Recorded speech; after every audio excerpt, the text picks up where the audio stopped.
Alright, so when I started looking at pictures of birds and bird puppets and stuff, and by the way, not that many that are close to what I want to do, this was the first one that came up, and this was the first one that I saved to my Pinterest folder because, yeah, I now have Pinterest for everything. Scoopy the Pelican, which I love. But I like the idea, because I'm doing it like as a stage show, I'm not going to do these like they're hyper realistic, I like the idea of them being very obviously puppet creatures, but still very, cool and stylized. So I'm taking a good chunk of inspiration from this one while I start drawing. Alright, so these were some of the drawings I then made, and I worked out like what kind of shape I want to do the beak and how big it has to be versus the hat that it's sitting in, and then I made this.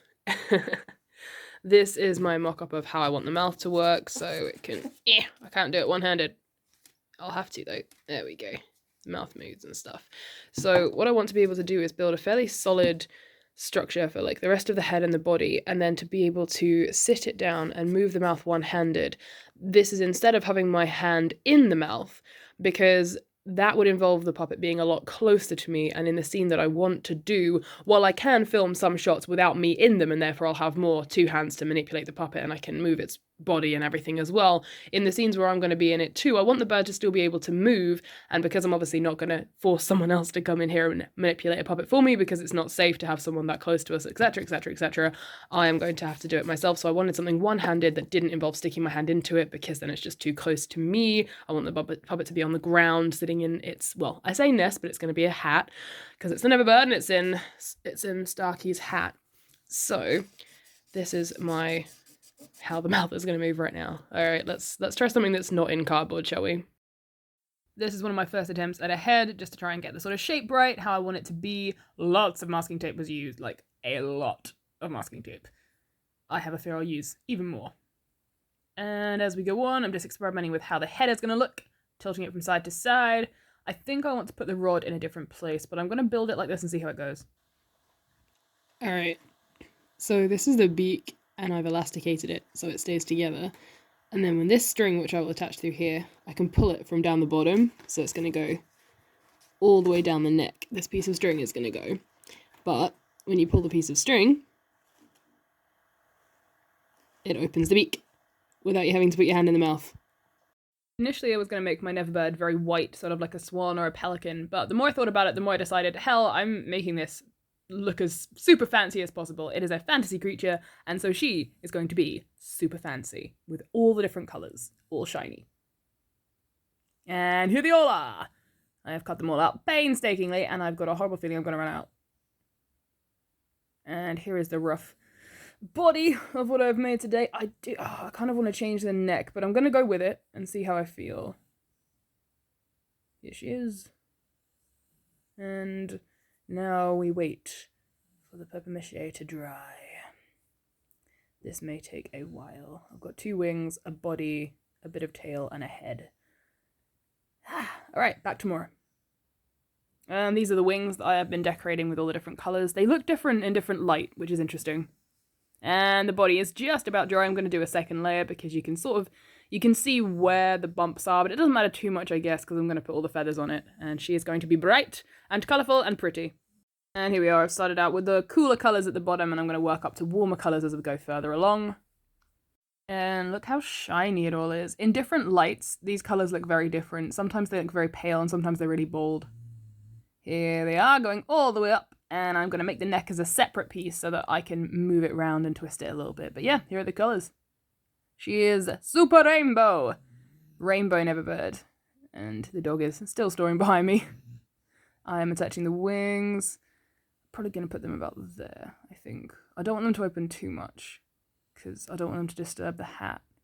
But I kind of don't want to block the view of the rest of her body now.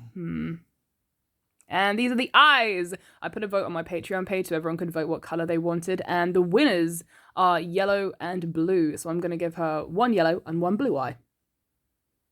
I mean, it feels only fair, really, to give her, 1 of each, because they voted and they were a tie.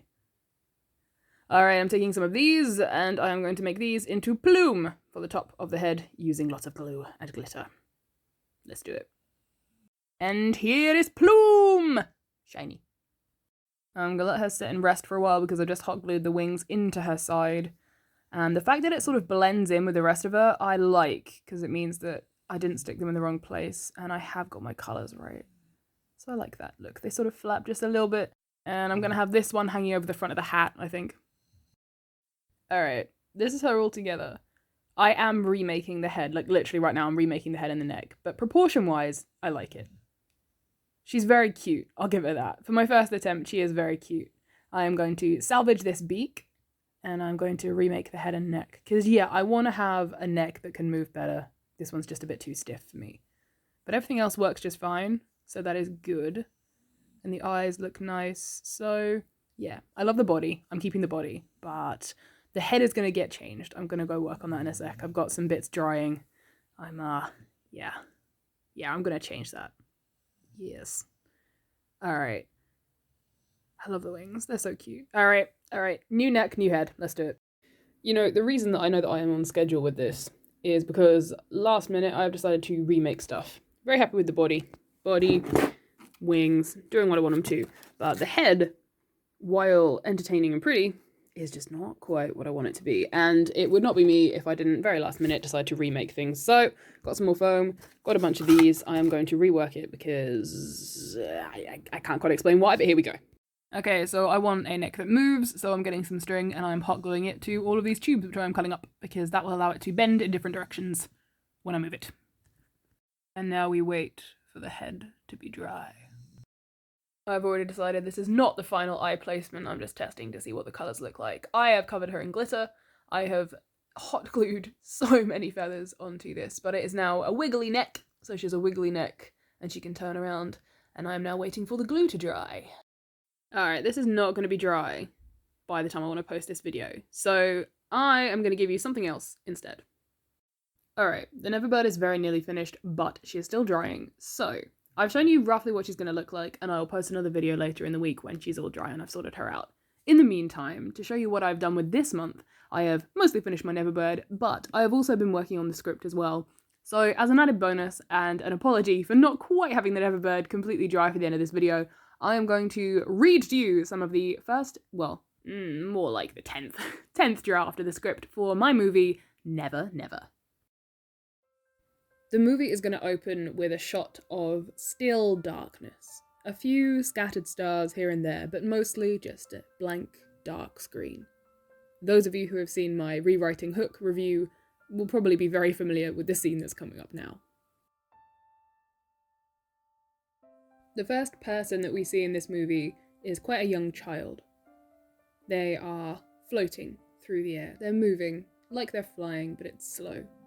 They look quite pale, and they're looking around them, frightened and unsure. Then, a voice appears out of the darkness. Hello. The child looks around, and this is when we see our first sight of Peter Pan in the movie. He comes alongside the child and is flying in the air. He doesn't look happy, he doesn't look sad, he's just looking at this child. The child sniffs, maybe wipes their nose and says, "I'm frightened." Peter just nods and says, "It's all right." As they continue to fly, the child asks, "Will you stay with me?" Peter just says, "Yes." They fly on, in seemingly companionable silence for a while. We watch as the dark sky continues on, and they journey from the left side of the screen off to the right. Eventually, the darkness becomes light. Something bright is coming in front of them. We see the light light up both of their faces first, and eventually it takes up the whole screen until we're nearly blinded by it. As the two flying figures come towards it and slow down in the air, we see now that it is a huge, blinding, dazzling white and yellow light taking up the whole sky in front of them, like a wall made of warm, white light. The child asks, "What is that?" Peter, clearly guessing now, just says, "Something else." The child looks at the light, and then back at Peter, and then they say, "Are you coming?" Peter, with half a grin on his face, but also the hint of a scowl, just says, "Never." There seems to be perhaps a touch of understanding in the child at this point, and they maybe nod, and then slowly turn back to the light itself, and then, with maybe a small wave to Peter, they fly on by themselves and disappear into the bright white light. After the child has disappeared, we flick back to Peter. We can see the bright light reflected in his eyes, and for a beat, he just looks, staying in the air, staring intently at this bright light. And then we start to hear something, very faintly, off in the distance. It's an echo. It might be a tune, it might be music. If there are words to it, it's too echoed and garbled to make out. It's soft and light, but you can still only just catch it. Peter seems to listen for a moment, but then he turns away and flies off. After Peter's flown away, the screen once again becomes dark and filled with stars. And at this point we'll get our opening narration, of which this is currently my 7th or 8th draft. Sometimes, forgotten things disappear into nothingness, and eventually they become new things. Some things pinch at you, nipping until they are remembered once again. Some of them linger, just out of sight, peeking in at you, hoping to be recognised. Some have a tendency to flutter their way back, whether we want them or not. Perhaps, then, some forgotten things would be better left forgotten. After this, we'll fly on through the stars for a while, until suddenly we see a flash of light, and then a burst of colour, and bang! We see our first sight of the Neverland, and our opening title.